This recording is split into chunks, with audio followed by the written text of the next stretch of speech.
सभी बच्चों को सुप्रभात, नमस्कार, गुड मॉर्निंग। कैसे हैं आप सभी बच्चों? आज हम नाइन्थ का जो आपका कोर्स बी है उसी का हमने एक व्याकरण का टॉपिक लिया है जो आपके सिलेबस में है वर्ण विचार।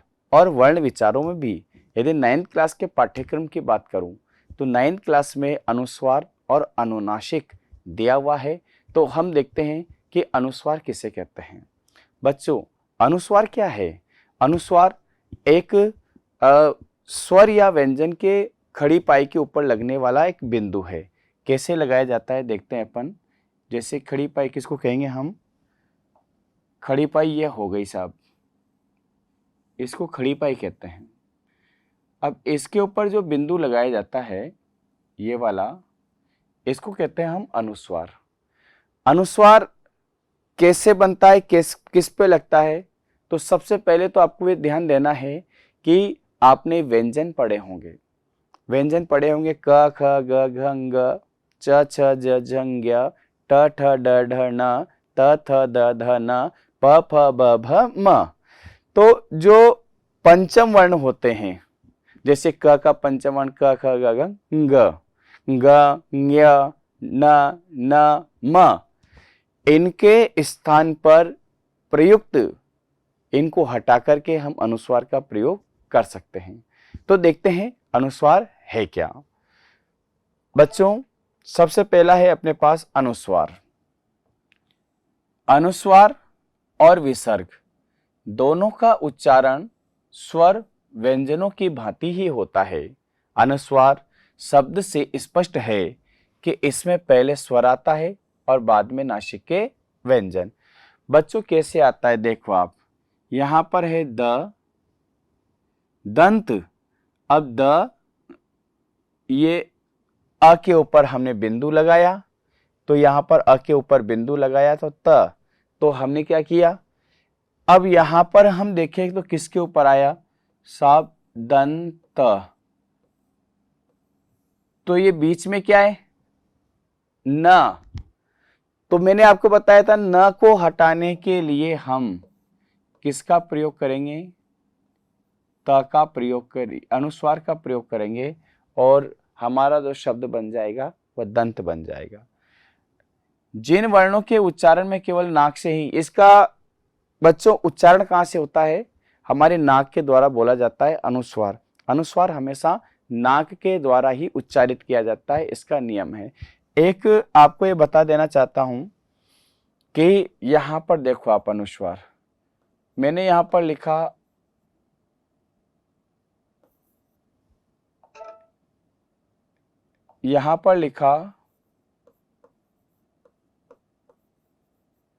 शंख,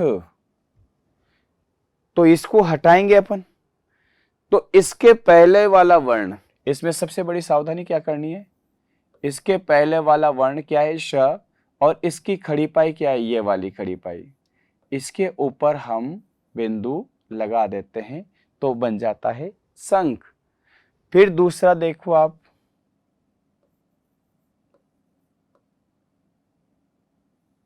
कंगन। तो इसको कैसे लिखेंगे अपन? कंगन बनाया अपन ने। चंचल, तो बच्चों इसको कैसे बनाया? चंचल। तो आपको ये अनुस्वार समझ में आया नहीं आया? आपने क्या क्या पढ़ा इसमें कि अनुस्वार वे ध्वनियां होती है जिनका उच्चारण नासिका से होता है, नाक से बोले जाते हैं। फिर किसके किसके रूप में प्रयुक्त होते हैं? कि किसी भी शब्द के जो स्वर या व्यंजन है, व्यंजन का पंचम वर्ण ङ ञ न म, इनके स्थान पर जहां पर इनका उच्चारण है उसकी खड़ी, उसके पहले वाले वर्ण की खड़ी पाई के ऊपर हम बिंदु लगाकर अनुस्वार का प्रयोग करते हैं। ये बात समझ में आ गई। अब आगे चलते हैं बच्चों, चंद्र बिंदु। चंद्र बिंदु क्या है? जिसको हम क्या कहते हैं? अनुनासिक। अनुनासिक क्यों कहते हैं? कि इनका जो उच्चारण है कहां से होता है? मुख और नाक दोनों से किया जाता है, जबकि अनुस्वार का उच्चारण कहां से होता है? केवल नाक से। तो एक तो मैं बोलूं हंस और एक बोलूं हंस। हंस और हंस में अंतर है या नहीं है तो देखते हैं अपन कि इन स्वरों के उच्चारण में ध्वनि मुख के साथ साथ बच्चों कहाँ से, मुख और नासिका दोनों के द्वार से भी निकलती है। अतः अनुनासिकता को प्रकट करने के लिए शिरोरेखा के ऊपर बच्चों खड़ी पाई, जिसको हम शिरोरेखा कहते हैं, ये वाली शिरोरेखा के ऊपर क्या लगाया जाता है, चंद्र बिंदु का प्रयोग किया जाता है। हम देखें चांद, च आधा, फिर आ के ऊपर आ, द अ, आंख में आ ख अ। तो तत्सम शब्दों के अनुस्वार का प्रयोग किया जाता है और तद्भव में अनुनासिका का प्रयोग किया जाता है। अब इसको अंतर क्या है दोनों में, देखो आप, अनुस्वार और अनुनासिक और अनुस्वार में अंतर क्या है, तो देखते हैं अपन। अनुनासिक स्वर का अभिन्न अंग होता है, जबकि अनुस्वार स्वर और व्यंजन के योग से बनता है। अनुनासिक स्वर का गुण है और जिसके उच्चारण में अलग से समय नहीं लगता, जबकि अनुस्वार के पश्चात आता है। यह स्वर से पृथक होता है, इसके उच्चारण में एक मात्रा का समय लगता है, इसलिए अनुस्वार वाला ह्रस्व स्वर दीर्घ होता है। बच्चों हमने क्या देखा, इसमें क्या क्या अंतर देखा। पहली बात तो इसमें उच्चारण में अलग से समय नहीं लगता, किसमें, चंद्र बिंदु में, जबकि अनुस्वार में अलग से लगता है, इसलिए हम इसको ह्रस्व स्वर के नाम, ह्रस्व स्वर दीर्घ होता है। ये बात समझ में आ गई। तो देखते हैं अपन आ गए कहां पर, यहां पर आ गए साहब। हंस एक पक्षी, हंस यानी हंसना। तो अब इसमें कैसे कैसे यूज करते हैं अपन, ये देखना बहुत वेरी इंपॉर्टेंट है कि नासिक के व्यंजनों के स्थान पर बिंदु अनुस्वार लगाना है हमें। तो देखिए कैसे लगता है बच्चों, कैसे हम लगाएंगे कि नासिक के व्यंजनों के उच्चारण पर भिन्न भिन्न तरह से किया जाता है। यही कारण है कि इनमें लिपि चिन्ह से भी भिन्न है। तो देखो यहां पर हमने लगाया साहब अंक, तो यहाँ पे क्या लिया अपन ने, किसके स्थान पर किया, इसके स्थान पर। फिर इसमें किसके स्थान पर किया, शंख में इसके स्थान पर, और तीनों में इसके स्थान पर। तो इसके स्थान पर हमने क्या किया, खड़ी पाई के ऊपर क्या लगाया, अनुस्वार का प्रयोग किया है। तो क वर्ग के पहले बच्चों, क वर्ग का पंचम वर्ण क्या है, क ख ग घ ङ। तो यहां पर हमने इसके स्थान पर किसका प्रयोग किया, खड़ी पाई का, और शब्द क्या बनाया, अंक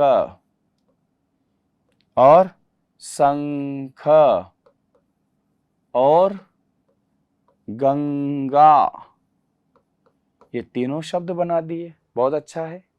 फिर देखो चंचल, मंजू, तो बच्चों च वर्ण का पंचम वर्ण च छ ज झ ज्ञ, तो हमने क्या बनाया, खड़ी पाई के ऊपर लगाया, तो चंचल और मंजू लगाया, नहीं लगाया, तो यहां पे ऐसे बन गया। फिर ठंडा कंठ मंडल, ट ठ ड ढ न, तो न आ गया, तो शब्द क्या बनाया हमने, ठंडा कंठ और मंडल। ये बना नहीं बना, लेकिन कभी कभी आपसे क्या पूछा जा सकता है बच्चों, ये तो आसान है, आपने बना दिया इनके अनुसार, इसका रूप भी बताऊंगा मैं आपको। देखो आप, पंत, तो त थ द ध न, तो न लिखा अपन ने, थ थ द ध न, तो फिर द का और ध का। तो बच्चों हमने इसको किससे बनाया, जैसे पंथ बिल्कुल बना, पंथ ये भी बना, और चंद ये भी बनाया, और धंधा ये भी बनाया, तो तीनों बन गए अपने। फिर आगे चले, कंपन, गुंप, चंबा और गंभीर। तो प वर्ग से पहले म, तो देखिए आप, कंपन बिल्कुल बना, और गुंफ बनाया, चंबा बनाया गंभीर, इसको भी हमने बनाया। अब देखिए, हिंदी के बदलते रूप व सरलीकरण के उद्देश्य से अब यह नियम बन गया कि उपर्युक्त भिन्न भिन्न नासिक के व्यंजनों की जगह बिंदु का प्रयोग किया जाए। बच्चों, पहले क्या करना पड़ता था? पहले हमें इन वर्णों को, पंचम वर्णों को लिखना पड़ता था, लेकिन एक हिंदी सुधार समिति है, वो क्या काम करती है कि हिंदी को बोलने में, उच्चारण करने में यदि समय लगता है, जैसे पहले गंगा इस तरह से लिखा करते थे, संक इस तरह से लिखा करते थे, अंक इस तरह से लिखा करते थे, उन्होंने क्या सुधार किया? 2005 में उन्होंने ये सुधार किया, नरेंद्र समिति है, उन्होंने सुधार किया कि पंचम वर्ण के स्थान पर आप अनुस्वार का प्रयोग कर सकते हो, वो बिल्कुल शुद्ध माना जाएगा। तो फिर अब कैसे लिखने लग गए? अब ऐसे लिखने लग गए। कितनी अच्छी बात है। आगे चलें। संस्कृत में इनके रूप इसी तरह बना रहे, किंतु हिंदी में इनकी जगह बिंदु का प्रयोग मान्यता दी जाए। अब उपयुक्त शब्दों का रूप इस प्रकार है। बच्चों कैसे हैं? देखो आप, अंक, संख, गंगा, चंचल, मंजू, ठंडा, कंठ, मंडल, पंत, चंद, धंधा, कंपन, गुम्फ, चंबा, गंभीर, जैसा कि हम यहाँ पर बना चुके हैं। ये बात समझ में आ गई आपको? बहुत ही अच्छा है। फिर आगे चले हम। बच्चों इसमें देखो आप, अनुनासिक के स्थान पर बिंदु का प्रयोग। देखो आप कि हिंदी में अनुनासिकता को प्रकट करने के लिए शिरोरेखा के ऊपर क्या लगाया जाता है? चंद्र बिंदु, जैसा कि आपने पढ़ा है। परंतु जब शिरोरेखा के ऊपर स्वर की मात्रा भी लगी हो तो सुविधा के अनुसार क्या करना पड़ता है? चंद्र बिंदु की जगह केवल क्या लिखा जाता है? बिंदु लगा दिया जाता है। वस्तुतः ऐसे शब्दों जिसकी ही मात्रा लगती है। बच्चों जैसे कैसे बताया इन्होंने? कहीं, अब अपने पास जगह नहीं है कहीं लिखने का, चंद्र बिंदु लगाने का, तो इन्होंने क्या कर दिया? बिंदु लगा दिया। गोंद, बिल्कुल बिंदु लगा दिया। चौक में। अब हम क्या समझते हैं? जब भी आपसे पूछा जाता है क्या कि आपसे पूछा जाए, क्या पूछा जाए, तो देखो आप, आपसे पूछा जाए कि बताओ ईंट, ये ईंट में जो बिंदु लगा है ये क्या है? और बहुत सारे बच्चे क्या कर देते हैं कि सर ये तो अनुस्वार है, लेकिन नहीं, ये क्या है? ईंट में क्या है बच्चों? चंद्र बिंदु है। चंद्र बिंदु क्यों है? क्योंकि हमने अभी पढ़ा है, यदि स्वरों की मात्राओं के ऊपर आप यहाँ पे कहाँ लगाओगे चंद्र बिंदु? जगह नहीं है, ये इसका सिस्टम खराब होता है, तो हम इसको क्या करते हैं? बिंदु लगाकर ही इसको अंकित कर देते हैं। बच्चों यहाँ तक आपको बात समझ में आ गई? अब मैं आपको एक इसको वापस रिपीट करना चाहता हूँ। अब हमने क्या पढ़ा? देखो आप, अनुस्वार। अनुस्वार क्या है? सबसे पहले तो देखना पड़ेगा आपको, एक तत्सम ध्वनि है। तत्सम ध्वनि। और तत्सम ध्वनि क्या होता है? एक मिनट रुको। अनुस्वार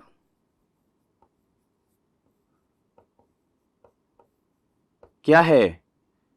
नंबर 1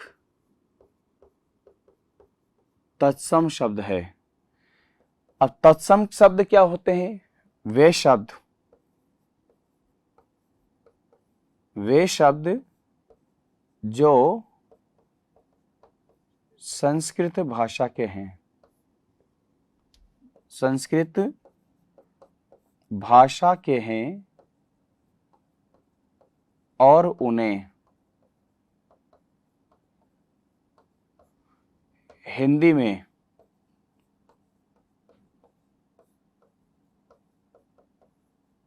बिना रूप बदले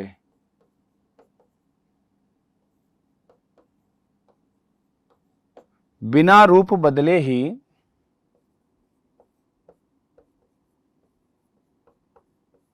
प्रयोग में लाते हैं। उनको हम तत्सम शब्द कहते हैं। बच्चों जैसे यहां पर है अंक, सबसे पहली विशेषता है कि जहां पर भी आपको अनुस्वार लगे तो वहां पर समझ लेना है संस्कृत का शब्द है। जहां पर चंद्र बिंदु लगे वहां पर समझ लेना आप कि ये तद्भव शब्द है, यानी संस्कृत से रूप बदल करके हिंदी में आया है। तो ये पहली पहचान हो गई आपकी। दूसरी पहचान देखो, पंचम वर्ण के स्थान पर, पंचम व्यंजन के स्थान पर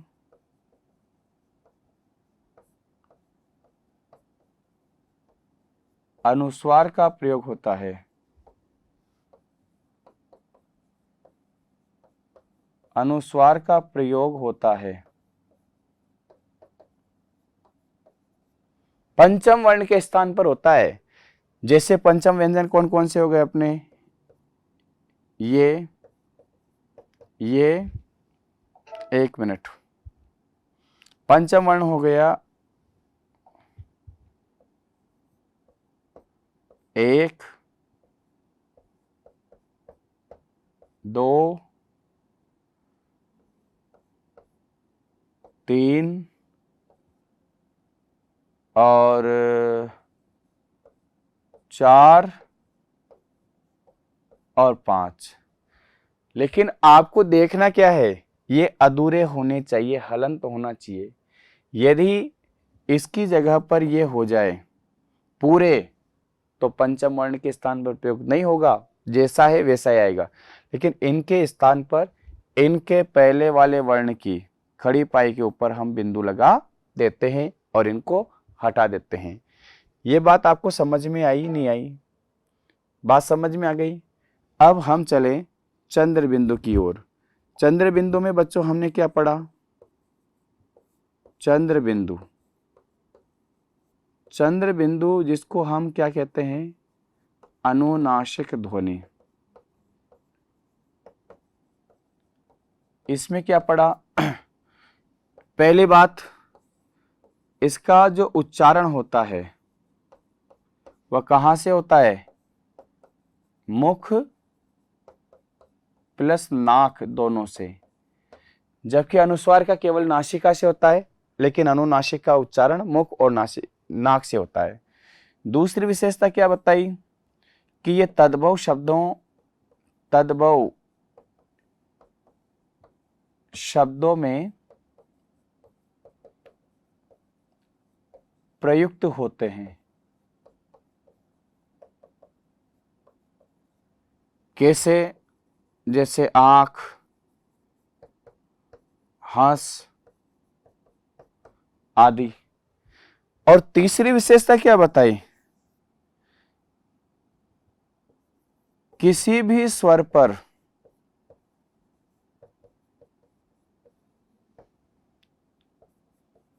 यदि चंद्र बिंदु लगाना है,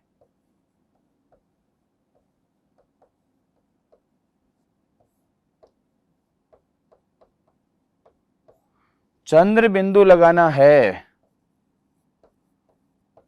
तो केवल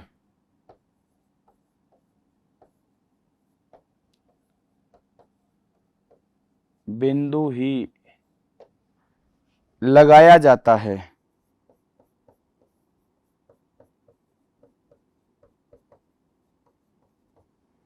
जैसे मैंने आपको अभी उदाहरण दिया था, ये बिंदु लगा दिया अपन ने, ईंट, तो ये केवल बिंदु ही लगेगा, क्योंकि अपने पास यहां पर चंद्र बिंदु लगाने की जगह नहीं है। ये बात समझ में आ गई? तो हम चलते हैं आगे। देखिए बच्चों, कैसे कैसे लगते हैं चंद्र बिंदु, कहाँ लगते हैं, कैसे लगते हैं, ये हमने प्रश्न अभ्यास में देखा। देखो आप, हमारे पास प्रश्न है, निम्नलिखित शब्दों में उचित स्थान पर अनुस्वार चिन्हों का प्रयोग कर शब्द दोबारा लिखे। अनुस्वार लिखना है। अंबर है, क्या लिखोगे? अंबर। कंकड़ में क्या लिखोगे? कंकड़। ये धांधा नहीं है, धंधा है, इसको धंधा। चंद्रमा को क्या लिखोगे?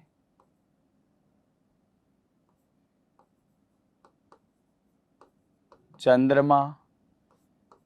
जंगल और डंडा लिख दिया आपने, बिल्कुल हो जाएगा। दंडित कैसे लिखोगे? बंदर कैसे लिखोगे? वंदना कैसे लिखोगे? हिंदू कैसे लिखोगे? बना लोगे ना ऐसे तो। चंदन कैसे लिखेंगे अपन? और संदेश कैसे लिखेंगे? बिल्कुल बन जाएगा। आगे चलें। संभव ऐसे लिखते हैं, संबंध ऐसे लिखते हैं, संशय, कंस, कंपन और चंचल ऐसे लिख देंगे अपन। बनेगा नहीं बनेगा? फिर कंठ, पंथ, कालांतर, खंड, छंद, गंधा। ये सारे हो गए। तो इस तरह से हम अनुस्वार का प्रयोग कर सकते हैं। बात समझ में आ गई? बात समझ में आई बच्चों? तो आज हमने टॉपिक पढ़ा अनुस्वार और अनुनासिक। अनुस्वार क्या है, अनुनासिक क्या है, और उनके कुछ उदाहरण, उनके नियम, ये सब हमने उस पर चर्चा की है। तो आज के लिए हम इतना ही पढ़ेंगे और आज इसको यहीं पर विराम देंगे। नेक्स्ट क्लास में नेक्स्ट टॉपिक के साथ, नए टॉपिक के साथ फिर हाजिर होंगे। तब तक के लिए बहुत बहुत धन्यवाद।